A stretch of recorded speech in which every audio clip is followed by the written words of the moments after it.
New year, new you, right? Nah, it's a new year, but it's the same you with the same issues you've had before you flipped the calendar. But right now, you have the motivation and the drive to do something different, something better. Today, we'll help you set and reach your goals for 2022 with help from Allison Jackson. She is a NASM-certified personal trainer, precision nutrition certified coach, and pro masters figure competitor. Allison is also the host of the Fit to Lead podcast. Stick around to hear 5 simple ways to improve your wellness in the new year. This is The Fit Mess, conversations with world-class experts in the fields of mental, physical, and emotional health. In this episode, it's about getting outside of your comfort zone and pushing through the things that might not feel comfortable, because it once you get past that, and you'll find that if you do stick with it, it becomes second nature. Now here are your hosts, Zach and Jeremy.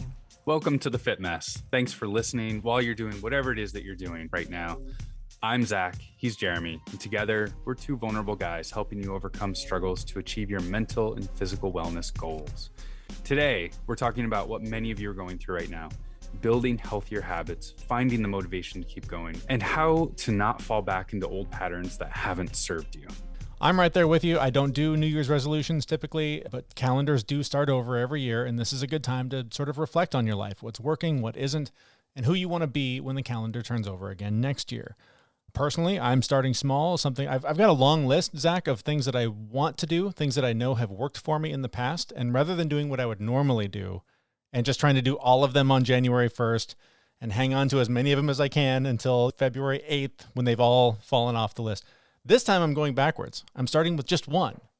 I'm just tracking my calories and my macros every day to try and just feel better, because for the last few weeks I've been waking up and just not feeling great. And I know it has a lot to do with what I'm eating. So I'm just tracking that. I've set the numbers that I want to hit every day, and that's my goal. And from there, as that becomes habit, I'll add more. I'll add in the breath work and the yoga and the running and all of the things that are on my giant list that I want to add this year. But by starting small, I know from history, from my past, that starting small is the way that I'm going to be successful in whatever goals I take on to improve my wellness this year. I tend to go the other way myself. I pick 8 to 173 things that I'm going to try new that day. Right. And I'm going to do them all that day, with the occasional 1 or 2 things that's like once a week. But that's my sure pattern for failures, to add too many things. So I'm with you on that. And I'm actually just adding one thing to my list in addition to my normal healthy routines. And that's really just mindfulness and meditation. I am not good at it, which is not really the point of meditation. That's not the important part, but I'm very uncomfortable doing it. So my resolution is to just spend 5 minutes every day, quietly meditating, whether I'm good at it or not, and just do it for 30 days and make it a habit. And then I'll move on from there. But that's just the one thing I'm adding this month. That's my goal too. Is just, I'm going to do this one thing for the month of January. I'm just tracking calories and macros every day. And it's funny, I've already had a couple of days where I'm like, what's the point? You've done this before. You're going to give up in 10 days. It's going to be pointless. You're going to take a day off, and then you're going to backslide and you won't get back on the horse.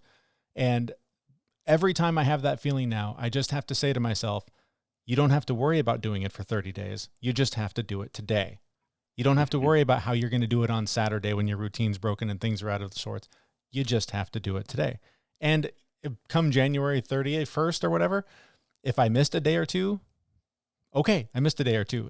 I just have to keep it in my mind that I just have to do it today, because the more I think about, God, can I really keep this up? What's going to be the point? How am I going to benefit? It just spirals into a big monster that shuts itself down, and I don't reach those goals because I overthink it. Oh, that's a really good way of looking at it just today. And I do want to say, when you do have that thought of what's the point, it's not going to stick around. You're right. It might not stick around, but I think you're a testament to it. I'm a testament to it. Doing these kinds of things, even if you only do it for 30 days and then you go back to an old way of eating, some of it does stick. Yeah. When I feel like I'm eating bad today compared to eating bad 10 years ago, 2 vastly different things, right? Because some little things have stuck. So even if you only do it for 30 days and then you go back to your old ways, there's going to be a couple of things that change. Yeah. You're going to be a little bit better. That's something that you're always really good about reminding me is that no matter how crappy I feel about the way I'm living my life, you're always like, dude, were you doing this 10 years ago? No, you're right. I'm better. I'm living better. Are you where you want to be today? Maybe not. No. But you're closer. But that's the thing. I don't know that there will ever be a day that I'll be like, oh, I'm good. I got this dialed. Like, I'm always going to be striving for something better, like feeling better in some way, looking better in some way. I don't know if there will ever come a day in my life when I'll just wake up and go, ha, I got it, man. Yeah. No, I hear you. But I get really frustrated too, looking forward at the road ahead of where I want to get to. And then I feel like a failure because I'm not there yet. Yep. And it's always those moments where it's really important to take a look backwards at the road that you did travel and look at how much progress you did make and remind yourself that you're going to continue to grow and you're going to get there. It'll just take a little bit of time. And remind yourself, I think one of the first things we said on our first episode is that you're exactly perfect right where you are right now, because if you weren't, you wouldn't be where you are right now. You'd be somewhere else. Exactly. Well, that's a look at some of the things that we're trying to do better in 2022, but our guest today has a lot of great ideas to keep you motivated and moving toward your goals. Her name is Allison Jackson. Among many other accomplishments, she is the host of the Fit to Lead podcast. We started by asking her about where her passion for fitness came from. So I've always been into fitness. I played field hockey in high school and college. I used to read my dad's muscle and fitness magazines. I used to lift in our grungy, unfinished basement and always dreamed of being like those people on the cover, right? Like the Corey Everson, I'm totally dating myself, from the 80s, of being able to transform your body through, nutrition and weight training. So fast forward, I struggled with my weight throughout my teenage years. In college, I gained the college 15, got married, had kids, gained 40 pounds with each kid. So I always battled my weight, but I was always into fitness. I did marathons, I did triathlons, but in the back of my mind, I really always wanted to do a bodybuilding competition. So lo and behold, in 2012, I found a trainer and I prepped for my first show, and I thought it would be a one and done type of thing, but I got hooked. So I've been doing figure competitions every year since then. Just finished my last one in August. And throughout that time, people kept asking me, like, what are you doing? I would drop like 15, 20 pounds every year. What are you doing to get ready? Like, what are you eating? How are you working out? In 2016, I started coaching people and just were helping friends and family, which grew into social media. And all of a sudden I launched this business. So I always say my business found me. Yeah. So your business though is Allison Jackson Fitness, right? Yes. All right. And do you primarily help women or do you help men and women? So my target audience is working women in their mid 40s, 50s, women that are just coming up upon perimenopause, menopause. That's not to say I will help the occasional guy, because I do have my dad bod friends that are like, please help me. Like, what do I need to do? But my target audience is working women. Yeah. I just, in my experience, men and women, some things in the fitness world apply to both, but in some cases it's very different advice that you'd have to give from one to the other, right? Yeah. And it's mainly around like hormonal issues. Like, obviously men don't have a cycle. So it's a lot of that. And that plays a huge role. I feel like men could typically lose weight fairly quickly, just making minor adjustments, whereas women really struggle. Yeah. I can testify to that. My wife and I, whenever we do something together, just eating a little bit differently for the month, it's I try and keep my success quiet because it usually doesn't. Yeah, I try to, but it doesn't always work out that way. So I was looking at the blog on your website, and one thing that really struck me was you were doing fitness competitions. So in my mind, I think exercise, lifting weights, building those muscles. But the articles that I saw, there was very few of them that were actually about exercise. There was more all this talk about what you eat and your mindset and supplements and things like that. And I really just want to get to the gym and do my hour and be done. But that's not all there is to it, is there? No. And I learned that the hard way. It took a good 20 years, especially when I was doing triathlons and marathons. I was like, oh, I'm running like 20, 30 miles a week. I can eat whatever I want. But my body never really changed. It really wasn't until I focused on eating the right proportion of protein, carbs, and fat that completely transformed my body. And I learned quickly, you cannot train a bad diet. You cannot fool your body. And the nutrition is 90% of where your transformation and changes are going to come from. That the exercise, the lifting, the cardio is going to help you along, but the nutrition is really the core. So if somebody is just jumping into this right now and they've been maybe working out or lifting weights, but they haven't really taken a look at their diet, where should somebody start to look? What are some of the common things that people start looking at with their diet? Yeah. So I tell everyone right off the bat, download the free app, MyFitnessPal. Just start tracking what you eat. Don't change anything. Just get a week under your belt and just take a look at what you're eating and take a look at the proportion of carbohydrates, fat, and protein, as well as MyFitnessPal. The beautiful thing is it also shows you your fiber, your sodium, your sugar. And you want to make sure that you have the percentages, we call them bodybuilder percentages, 40% protein, 40% carbs, 20% fat. So it is a moderately high protein, low fat diet. Mhm. That's going to get you where you need to go. And in addition, don't let MyFitnessPal set your calories. If you say your goal is to lose weight, they will automatically set you at 1,200 calories, whether you are a 200-pound man or an 150-pound woman. So like my 14-year-old daughter needs more than 1,200 calories. So don't let MyFitnessPal do that. There's a site called tdeecalculator.net, which will tell you how many calories you need to maintain, lose, and gain. Yeah. I know at the first time I used MyFitnessPal, it told me that it was like 1,200 calories. And I was like, okay, so I can eat like a piece of toast. Like Mhm. that's not enough. And then I went and figured out what my actual calories were. And for me to lose with my activity level, it was like closer to 2,300 calories to lose weight.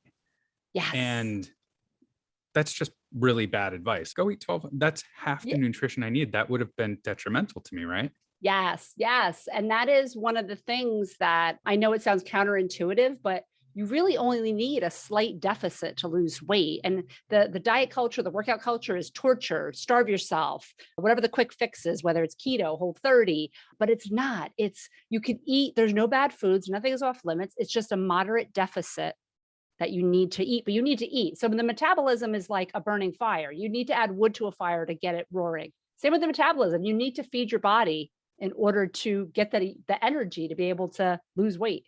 Yeah. So does it change though? So as you start to feed the fire appropriately, does that number of calories that you need to maintain or lose weight, does that change as your metabolism starts burning faster or hotter? Yes. So as your body starts to change, so once you start to drop 10, 15, 20 pounds, you want to redo your numbers, right? You want to see where do you need, because you're going to get more efficient at burning calories. So yeah, you might need to increase your deficit by a little bit. But the key is, and I know the guys know this about lifting weights, but lifting weights is like money in the bank. So muscle at rest burns calories, fat does not. So the more muscle you build, the better your metabolism is going to be, the more calories you could take in. But again, to build muscle, you need to eat. Like to build a house, you need wood. So, but I'm preaching to the choir here. Yeah, I will say that was the one thing. I was eating less than I needed to when I was lifting weights and was wondering why I was so sore for so long. And like my belt wasn't changing much, but the weight was dropping. So it all seemed wrong. And then I really dialed in like the diet, and all of a sudden the weight stayed the same, belt started getting looser, and I just felt better. Anything that was sore for a couple of days, but then it was mostly gone. I will say over and over again, diet, like really Yes. dialed in. But let's go back one more step on that, right? Because I know for me, when I think I want to get fitter, I want to get healthier, I want to lose weight, I want to do these things, I set these goals and I have this faith in my future self that it's going to carry out all of the intentions that I set in that present moment. And then I get to that state and my future self goes, I don't know about that. So what about mindset? It seems like before you're thinking about your diet, before you're thinking about your weight, you really got to think about your mindset. What's your take on that? Yeah. So mindset is so critical. That is the one thing I always tell my clients, like, I can't give you the motivation. Like you need to dial in your mindset. And some key ways to do that is through mindfulness, meditation. Those two things together, they're going to help improve your mindset. So how does that work? So when you're more mindful, when you're paying attention, you're being present, you're in the moment, that's going to help you focus. It's going to help you stay where you need to stay and not get stressed out and get that monkey mind. Meditation is a practice in mindfulness. So sitting in silence or with a mantra, or you're, counting your breaths for 5 or 10 minutes a day does a world of good. And then on top of that, so you have your mindfulness, your meditation, all impacts your mindset. It's important to have a growth mindset. Don't see things as an obstacle, see them as an opportunity. What do I learn from this? What do I get from this? And that includes your diet and workouts. Not every day is going to be rainbows and sunshine. And it's important to, how do you get out of that? How do you get out of that rut, that dark place? I had a cookie. Oh crap. Now I had a piece of cake. And all of a sudden you're going down this rabbit hole. And one way to kind of stop it in its tracks, in addition to meditation, is gratitude. Make a list. Just drop everything. Make a list. 10 things I'm grateful for. It could be everything to my electricity's on. My kids are healthy, down to I woke up and got out of bed today. Like, it could be as little as that. But I think that is a great way to kind of keep those mindfulness mindset, the whole thing, kind of in check. Yeah. I say it all the time, and I do mean it. When people say, "How are you?" my answer is, "I woke up today." Everything else is gravy. The gratitude in that is, I will say, gratitude has changed me considerably. That's love it when people say that. So mindset, getting yourself in the right space. I know, again, for me, like, getting to the gym is 95% of the battle for me. But that means building habits, and any habit is uncomfortable at first and it's not fun. What's your take on habits and how to build habits? I'd love to hear what you tell people and how they work through that to build these things. Yeah, I love that. And so what I try to tell people, if you haven't read Atomic Habits by James Clear, amazing book, what you want to do is set triggers to instill those habits. And a great example I'll use is, so I coach my mom, and she loves to sit on her iPad and just play games in the morning. And I was like, you got to get your workout in. I was like, and she's like, oh, but I just like to just relax with a cup of coffee, play my game. I said, okay. So after, go take a 3-mile walk, and your reward is to play your game after you walk. You cannot play the game until you walk. So it's looking for ways to reward yourself, looking for triggers. Like, I hate cardio, and I despise it. And I do the minimal amount.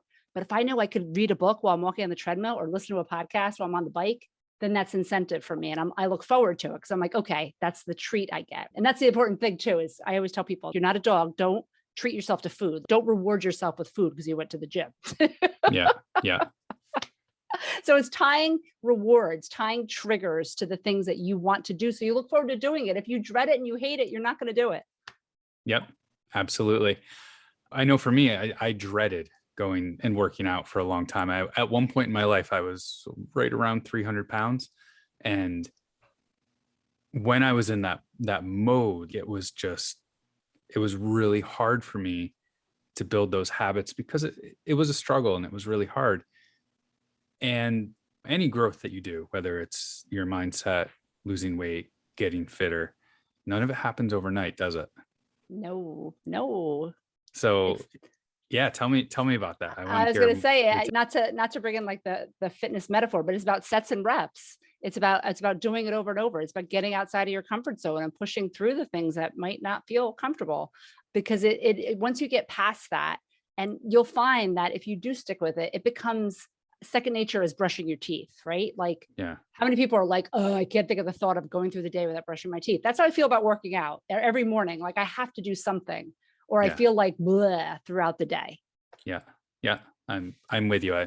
I've gotten myself to that point. I used to work out in the afternoon, and I've now switched it to the morning. And now it's just, if I start my day without my workout, something's wrong. Yes. But it took me so long to get there. Like, it really does take a while. You have to be persistent with it, right? Yeah, it definitely does take a while. And you can't overthink it. You can't like lay in bed and say, I don't want to work out. Like, you just have to get out and just start moving, just start going towards whatever it is. Because once you start thinking and you get in your head, it's done. Yes. It doesn't take much either. Like, just the snooze button is so easy, right? Yes, very easy. And even I struggle with that. Like, sometimes I wake up and I start to think, I'm like, no, don't think, just get out of bed and go. Don't think how warm and comfortable the bed is. Yep. I think that's my biggest struggling point, is just getting out of bed. And I will say, on my phone, there's an option to remove the snooze button. And that made the biggest difference ever. If there's no snooze button, you can't hit it, right? That's it. Reducing the barrier, right? Yeah. It's like, well, whatever's going to, kind of whatever struggle you're going to have, if you can remove it, and that's a great one. Yeah. Unfortunately, I need to put those barriers in place a lot. So you work with a lot of people. I would love to hear, what are some common things that you see that people want when they're looking to get healthier or fitter? And what are some of the more common obstacles that people run into?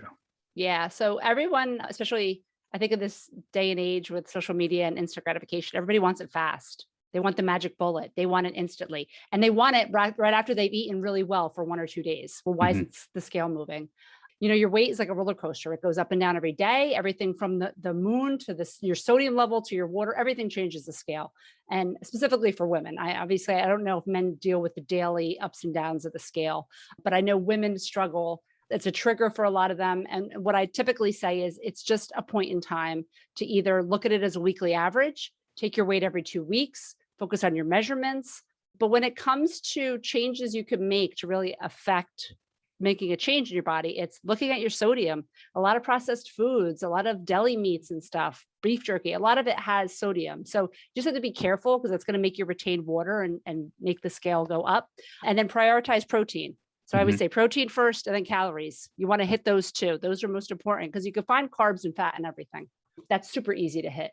But if you build your meals and your meals and your snacks around protein, and protein builds muscle, keeps you full, it will keep you from overeating. I don't know anybody who overeats grilled chicken.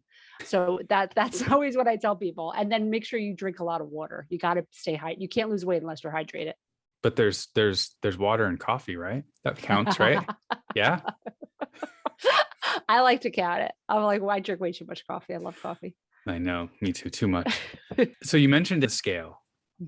How important is the scale really? It's really not as important as you think it is. And it's taken me a long time to learn that. The scale is just a number. It's, like I said, a moment in time. But here's the thing. So the scale is just a metric.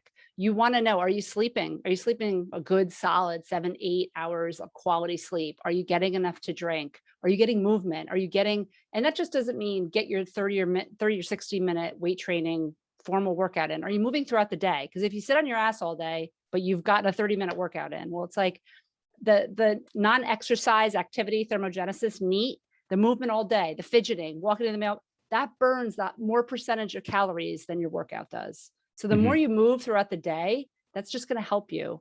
So it's all those things. The scale is just one little metric in the whole scheme of things. You really want to look at holistically at your whole, like, how is everything, your energy level? Are you crushing it and feel strong in the gym?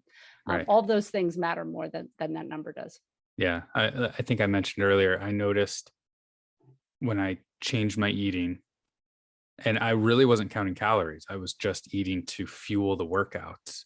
My belt changed. My pants started fitting differently, and the weight didn't change at all. Like, it was the exact same number, and I knew what was happening. But if I hadn't known that, I would have gotten really discouraged and really upset that number wasn't moving. Do people fall into that trap? Yes, all the time. And I try to explain to them like that's a beautiful thing. That's body recomposition, where you're replacing fat with muscle. That is why you're shrinking, and muscle weight was heavier than fat.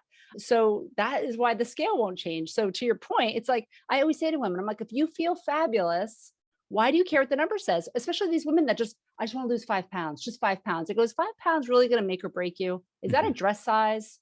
Is that really going to make a huge difference in your life? I'm like, why don't you just focus on feeling good? And they're like, yeah, you're right. If you could have wine and pizza and just eat healthy. And I'm like, well, who cares about the 5 pounds? So even competing, they don't care what you weigh. They don't care. Nobody cares. They care how lean you are. Right. So I want to ask about eating, because I have my own theories on eating, but you mentioned earlier that anything goes so long as you're fueling your body properly and you're within the calorie counts that's right for you. Yep. So does that mean, so if I was eating 1,200 calories, I could eat just a pint of ice cream every day? Well, it's funny you say that, because I used to follow Weight Watchers back in the day after I had my kids. And that was one of the things I absolutely hated about it. I was like, oh, you give me these points and I can eat cake all day and I'm fine because I hit my points. So with macros and tracking macros and really your protein, your carbs, and your fat, you have to hit those numbers. So you're not going to hit your protein number if you're eating a pint of ice cream as one of your meals. Yeah. The other point in that too is I always say it's the 80-20 rule. So you want to eat 80% lean protein, vegetables, fruits, whole grains, your healthy foods, and then 20%. That means Friday night, maybe you have a slice of pizza and a glass of wine with a salad. Like, it doesn't mean go off the rails. There's no cheat meal. There's no bad foods, but it's really just give and take. If you know you're going to have a nice dinner out, you're going to eat a little bit lighter throughout the day. It's like a game of Tetris. It's a matter of fitting it in, but that doesn't mean you can have a pint of ice cream for every meal. I know for me, doing all of this by myself is challenging and difficult. And I'm a big fan of people getting a coach. I suspect you might be as well. Yes, I'm a huge proponent. And what's funny is, so like I said, for my first competition, I found a competition coach. No matter what your goal is, if it's weight loss, running, weightlifting, powerlifting, there is a coach for everything. Business coaches, career coaches. I mean, you name parent coaches, you name it, whatever your goal is. If you have a coach, they're going to fast track your success. They have a framework and a methodology that's going to get you there faster than if you tried to do it on your own. So if somebody was looking for a coach, you may know one, right? I may know one. So tell me about your coaching business then. Yes. So Allison Jackson Fitness, I started it, like I said, after competing. And what I love to do is help women reach their health goals. And it's funny because I used to be really focused on weight loss. We want to lose weight. My focus has changed, especially since the pandemic. So I really help women prioritize self-care so they could be at their best. And that usually involves losing weight, but it also involves making sure that they take time for themselves, that they take care of themselves, whether that's meditation, whether that's just carving out time and not feeling guilty about it. There's that mom guilt, especially for a lot of working women, that you can't fill up anyone else's cup if yours isn't full. So I help women both one-on-one and in small groups. I usually launch my groups like 3 times a year to just really help them just embrace the scale, first of all, that you're not a number. Mm-hmm. And then to help them understand how to eat, both eating out on vacation, meal prepping, getting your whole family to eat healthy, that you're not creating separate meals for you and your kids and your husband. So it's been wonderful just to help people in that way. And then I also most recently partnered with a hypnotherapist because we talked about mindset and how critical that is. And so that's another aspect, and that's been hugely successful. Like the clients we work with, it's just amazing how powerful hypnotherapy has been. Oh, say more about that. I want to hear what are you using it for and how does that work? Yeah. Jason, who I worked with ages ago. So he is an expert hypnotherapist. And what we do is we partner. He does coaching sessions focused strictly on hypnotherapy and any kind of issues, obstacles, blocks. And it's funny because I was not familiar with hypnotherapy. I'm like, I don't know, what is this? You're going to make us like bark like a dog. You hear all these things, but it's because I was like, is it meditation? And he actually did some hypnotherapy on me. It's amazing. It puts you in this relaxed state where you get suggestions on different things that you might be struggling with and helping you with almost like affirmations and keeping a focus on what your goal is and getting there. So highly recommend if anyone has struggled with, maybe there's just some deep-seated issues that you're struggling with, hypnotherapy is a great option. That sounds intriguing. I've heard about it a couple of times and I'm nervous about trying that because like you said, like, am I going to bark like a dog? Yeah. Or what are the suggestions that are going to be fed to me during the session? But it's really quite safe, right? It is. It's a very safe. It's almost like a guided meditation or visualization. Interesting. I'll have to do a little bit more research on that. Mm-hmm. If people are really looking to make a change in their lives and they haven't done anything, what would you say, suggestion of one easy thing they could do right now to start moving in that direction? For sure. It would definitely be downloading the MyFitnessPal app. Download that, start tracking your food. That combined with just if you set a baseline, if you look at how many steps you get, I know everyone has either Apple Watches, Fitbits, whatever it is. If you're currently at 5,000 steps, make it 7,000. If you're at 7,000, make it 10, but get that movement throughout the day because that is a critical part as well to really kind of help you get on the right track. All right. But I work all day. I sit at a desk all day. Me too.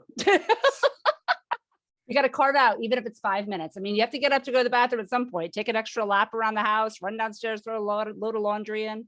Just make those steps will add up throughout the day if you do a little bit every day. Yeah. I actually drink a lot of water every day for that reason, because the more water I'm drinking, the more I have to go to the bathroom. So I'm constantly, and my habit is, if I go to the bathroom, I have to fill my water cup up. There you go. It's a vicious cycle all day. And there's your trigger. Yeah. It works pretty well. I love it. All right. Well, we are just about out of time. So I'd love to ask you, you have a podcast and a book. Can you tell me a little bit about those? Yeah. So I have the Fit to Lead podcast, and I typically like to bring people on there, experts that can help people prioritize their self-care. We have a ton of different experts that talk about everything from meditation to workouts to nutrition to, I've had Jason on there, the hypnotherapist. And then I also have a book. It's called Flab to Fab in 8 weeks. And it's essentially my coaching program in a book. So if you want to just, try it out on your own, there's recipes, there's all different things in there, meal prep, workouts, all kinds of stuff. And you could get that on Amazon. All right. And if somebody wants to work with you directly, where can they find you online? Yeah, just come visit me at www.AllisonJacksonFitness.com, or you can follow me on social media at Allison Jackson Fitness. All right. Well, thank you so much. We'll have links to all of that on the show notes. Thank you so much for coming on. This was great. Thank you for having me. All right, great interview there. Our thanks to Allison Jackson. You can learn more about her and her services at AllisonJacksonFitness.com. I really like it when I get to do an interview by myself, because I really ask very personal questions of the guest, of like things that I'm experiencing that I know a lot of other people are experiencing. But I really like this one because we went over a bunch of stuff like habit stacking, starting small, something to build a better mindset, and that the scale really isn't as important as everyone makes it out to be, right? And on the point about building a better mindset, as she mentioned, the thing you're taking on at least this month, hopefully longer, meditation and mindfulness, like really being aware, really being in the moment. That's what I'm relying on for my own goal. That's going to be a really powerful tool to make sure that you stay focused on the goals you're trying to reach, no matter what they are, whether it's physical fitness or meditation or whatever it is that you're taking on. You've got to have the right mindset. You've got to just decide this is the thing that I'm doing now and not let things get in the way. So whether you're a New Year's resolution person or not, we'd love to hear your thoughts about today's episode and the goals that you've got for the year ahead. So head on over to the Fit Mess podcast community on Facebook and just let us know. You can find it in the show notes or by going straight to facebook.com/fitmessguys. We'd also love it if you could head over to Apple Podcasts and give us a review. We prefer 5 stars. Actually, we would. That's the only option. We require 5 stars. Yeah, I don't think it even works if you click anything less than 5 stars. So, I wouldn't test it. Definitely just hit the 5 stars and tell everyone why you love us. And as always, all the details from today's episode can be found on our website, thefitmess.com. Don't forget to subscribe on whatever podcast player you're using. And join us next week. We will talk with Barton Bryan from the Mindset Forge podcast. We're going to sort of dive a little deeper on the idea of building a winning mindset and really staying focused on your goals. Great conversation with him. That's going to do it for today. Thanks so much for listening. We will talk to you next week at thefitmess.com. See everyone. We know this podcast is amazing and doesn't seem to lack anything, but we need a legal disclaimer. Prior to implementing anything discussed in this podcast, it is your responsibility to conduct your own research and consult your physician. You should assume that Jeremy and Zach don't know what they're talking about, and they're not liable for any physical or emotional issues that occur directly or indirectly from listening to this podcast.